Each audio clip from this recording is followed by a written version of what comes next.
Ladies and gentlemen, pals and pal tamers, gather round. Today, we're talking about the biggest, smartest, most game-changing upgrade in the Faybreak update, the PAL Research Laboratory. This isn't just another decoration. Oh no.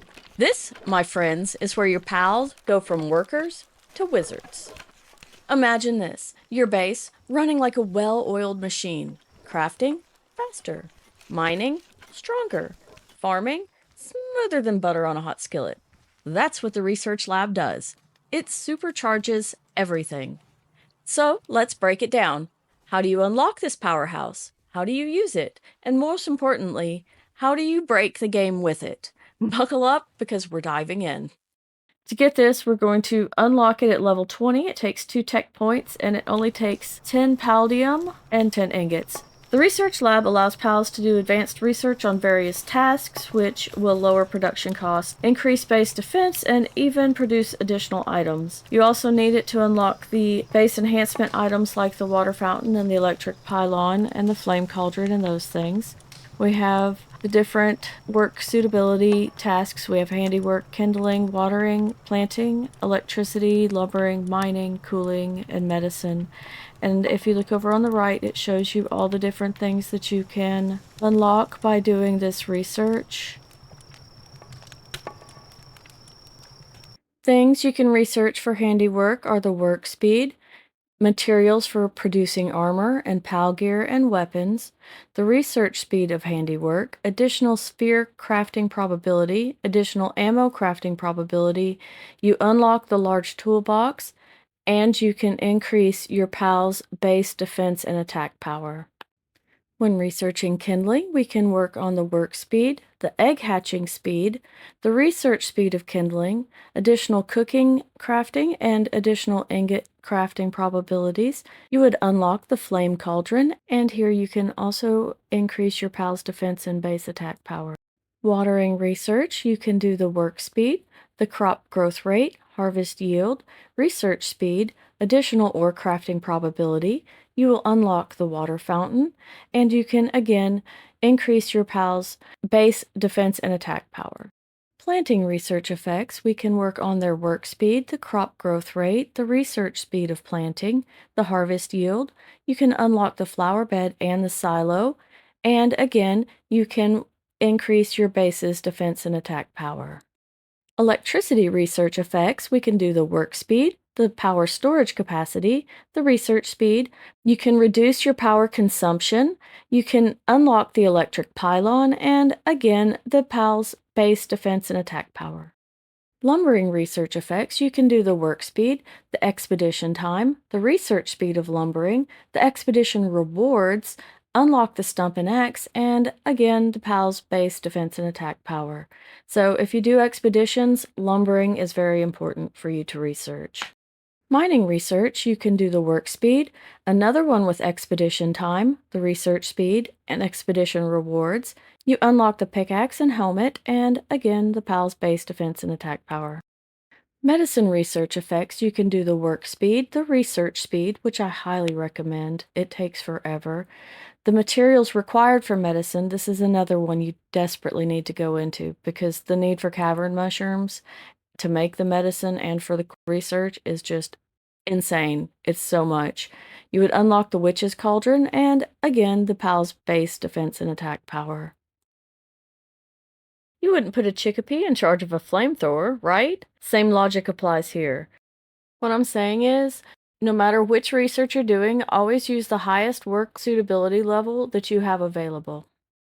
It'll save you so much time. One of the main things that you need to remember is that looking at this, if it says level 1, that's a minimum of a level 1 work suitability. So you have to have a level 1 fire pal for this. This, you're going to have a level 2 fire pal. Level 3, and I'm sure you figured it out by now, this is going to take a level 4 fire pal to finish. Each different task takes different ingredients and has different requirements. I've already finished most of them, so it's hard to see. Let's see. I haven't done a lot of cooling. I haven't done the egg hatching because we have our egg hatcher set at 0, so yeah, we just push a button and it's done. Like this takes ice organs and sweet hair. This one's going to take quartz. All of the cooling are going to take ice organs. Same as the kindling takes fire organs and such. So you can work on your work speed. You can work on the food decay and the coolers to help with that. Again, these are the egg hatching, and I'll work through those eventually just to get them done, but this is the best. I always recommend starting with research speed because it's going to make the rest of it go quicker. And then down at the bottom you have increase your base defense and attack, which even if you have raids off, you know, sometimes pals wander in, so it's good to have a stronger crew, especially if you're going to build somewhere dangerous, which I tend to do, and just assume that everything's going to be fine. But I have all my pals stronger, so... And most of these have, at the bottom of the research level, has the attack and defense. So, another reason to do it, because to get down to that, you have to unlock the research speed. So, I unlock that, then I work through the other things. This is usually I usually do the defense and attack last, but I always go through all the research speed first so I can get the rest of this done quickly. So you can unlock the flower bed and the silo, all the things that you need. You can increase your yield. One of my favorites, let's see, with handiwork, I really love the fact that this reduces the materials required for producing armor, for producing pal gear, weapons, armor, pal gear even more. Here's what I really love. The additional crafting probability of ammunition is 10%. That means as you start it, you're going to get more ammo than you started. By the time you max this out, you get so much stuff. For the kindling, you can get the same thing with the ingots. In the mining, you can get the same thing with the ore. You can get more spheres than you start. You can get more ingots. You can get more ammo. I mean, it's just really... I don't know why you wouldn't be doing this. It really is playing the game on hard mode if you're not doing this. You can get more, you can make it go faster. I mean, just, why would you not do this? Here we're gonna see, I'm gonna start 100 spheres. We're gonna see how many I end up with at the end. So everyone comes to work on it. Splatter, you go work on that for me, Jack. Little Jack Splat.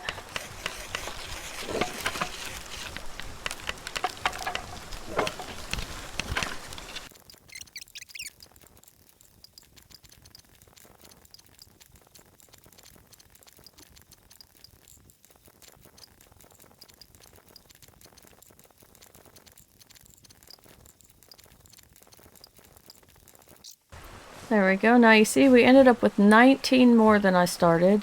And when you think about how expensive these spheres are, that's really worth a lot. Plasteel and hexalite, that's worth a lot to get that many extra spheres.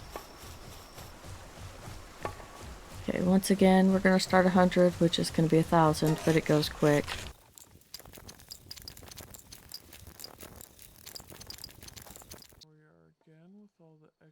100 ingots, let's see what we get. A stallion in my face. Hey, Frosty buddy, you... So we got 12 extra ingots out of 100. Okay, and to start this, let's see, I have everything needed. Okay, so I'm going to start it. You can only research one topic at a time, but research carries across multiple stations, so you can research your chosen topic even faster. So sometimes they will assign themselves, sometimes you have to come over, and you have to assign them to it through the monitoring stand if you'd like. Now, none of these are available, and that would be because they're only level 3 kindling. This is level 4. It's the final one. I have to have a level 4 kindling pal. So instead I'm going to put out my level 4 workers, and if you see, they just come over here and start working. They're both going to be working on the same project. The other amazing thing is, because when you're doing a bunch, you're not going to want to put down a bunch to get it done faster, you know, unless you set a base specifically for it. I don't want to use most of my base working on this. So if you need to, come down to this base. If I put down another one, you see it's already working on the same one that they're working on down there. So you can put them and you can have them work across multiple bases, and if there's pals with the work suitability available, they'll work on it from any base. Each thing requires some ingredients. It has a cost. The thing that you really kind of need to look for most is almost all of this is going to require Ancient Pal Manuscripts. Now, in order to get the Ancient Pal Manuscripts, you have to fight a bounty, which is a repeatable human boss. They're located all around the world. Now, around the map, around fast travels and small settlements and stuff like that, you will find bounty intel dealers. And when you check with them, there's usually about one per region. And they will tell you about local bounties that you need to go find. Doesn't really give a lot of information, and honestly, it's real easy to find on the map. But if you're having trouble finding them, you can go check that, and they will tell you where to find them. We have this guy over here. He's really low level. He's real easy. Oh, yeah, let's try and punch him to death. Come on.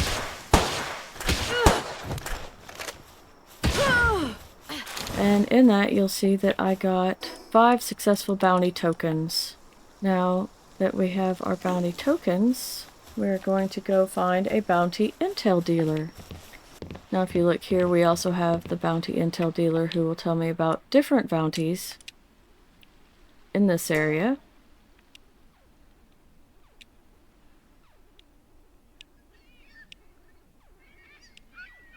For the record, pineapple goes on pizza, and I don't care what you say. This would be our vigilante bounty officer. You come to him, and he sells things for the bounty tokens, and you can trade them in, and you get 3 for each bounty token, so I'll get 15. I'll have 15 Ancient Pal Manuscripts. So yeah, guys, that's a lot of it. That's a lot of what it is. You just get the manuscripts, you get the stuff, you make it. I always, again, recommend starting with the research to make it go faster. Because, I mean, you've got to get through all of this anyway. Plus, why would you go back and research the speed after you're done with all the research? Start with the research speed. Whether or not you continue to the base defense and attack, you know, that's up to your playstyle. If you had raids on, I would definitely recommend continuing down to that. But if nothing else, at least do the research speed before you go do all the rest of this. It'll save you a lot. Let me be clear. If you're not using the PAL Research Laboratory, you're playing Palworld on hard mode. This thing takes your base from kind of functional to unstoppable powerhouse. It's not just a new station, it's a game changer. Unlocking its potential will revolutionize how you play Palworld. So, what are you waiting for? Go build it, assign your smartest pals, and watch your efficiency skyrocket. Now get out there and science your way to victory! I hope this answered all your questions about the PAL Research Station. I make new videos weekly, so be sure to subscribe if you don't want to miss any new tutorials, base builds, or all things Palworld. It's a great way to support my channel, and it's absolutely free. If you want to do more to help me keep making these helpful and informative videos for you, as well as get some great perks for yourself, you can become a channel member or check out my Patreon. That's where the real bosses are. I truly appreciate every one of you, even if all you did was watch this. I can't wait to see you in the next one. Until then, thanks for watching, and keep on gaming.